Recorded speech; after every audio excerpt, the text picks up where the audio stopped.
Welcome back to the channel, guys. So the bloodletting, the murder rate in Montego Bay continues unchecked, continues unabated, and it seems there's no end in sight.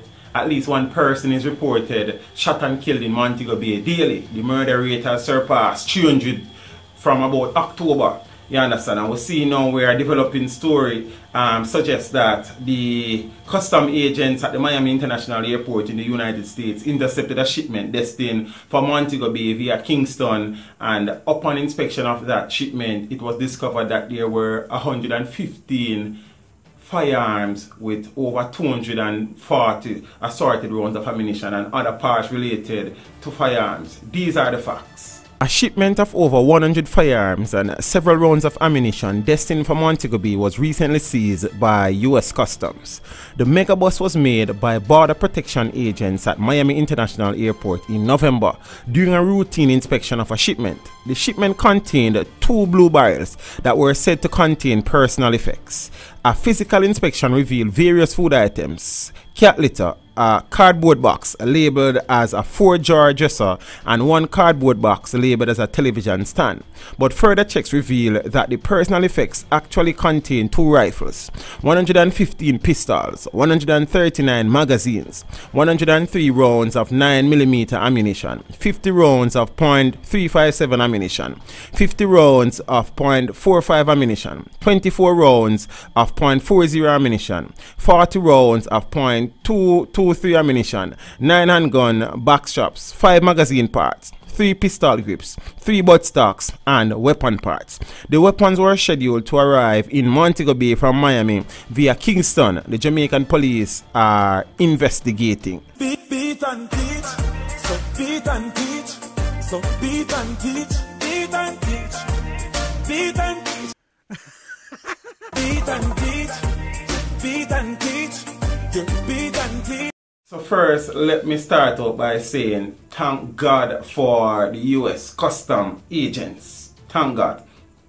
117 guns on the streets of Montego Bay in the hands of the idiots in Montego Bay, added to the number of guns that are there already, would be nightmare for the Christmas and for years to come. You understand? How many lives might have been saved through as a result of this interception is anybody's guess. You understand what I say? But I have a couple of questions. See?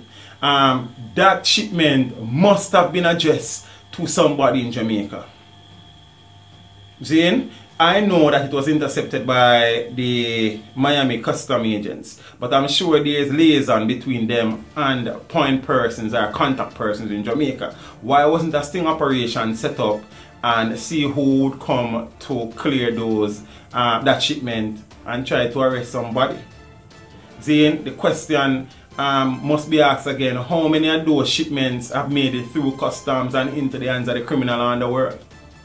Another question is, who inside the customs agency in Jamaica is working in collusion with these criminals?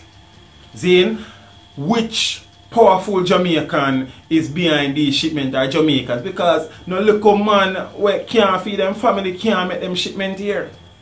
You understand what I say? How many of these shipments are in transit at this point in time and have the potential to make it through customs and into the hands of the criminals? How many more persons must die before the government really and truly put some stringent measures at our ports of entries to reduce the number of firearms coming into the country? How long shall we continue to bleed as a nation before we stop putting just band-aid on the thing and stop the bleeding completely? You understand what I say? We need to fix this now. 115 is a minute, minuscule number compared to those guns that would have entered the country already and that will continue to enter the country. How many of these shipments will custom agents in Miami intercept? See? How many would have slipped through inspection?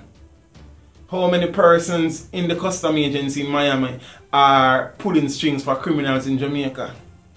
When are we going to be resourceful enough, wise enough to deal with things at our own ports and stop depending on these people? We need to fix it now, people. We need to fix it now. See, so as I said, you see, they say even a bad day God is good enough.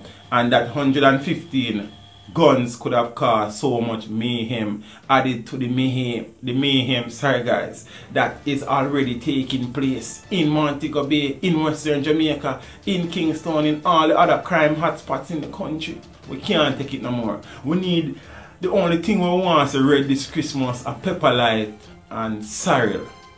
I'm going to cut out the foolishness now. Hopefully some persons are held in connection with this and they would have been brought in front of the courts and the full force of the law takes its course. Peeps, what good? This video was made possible through the continued generosity of my patrons. To become a patron, follow the link in the description below.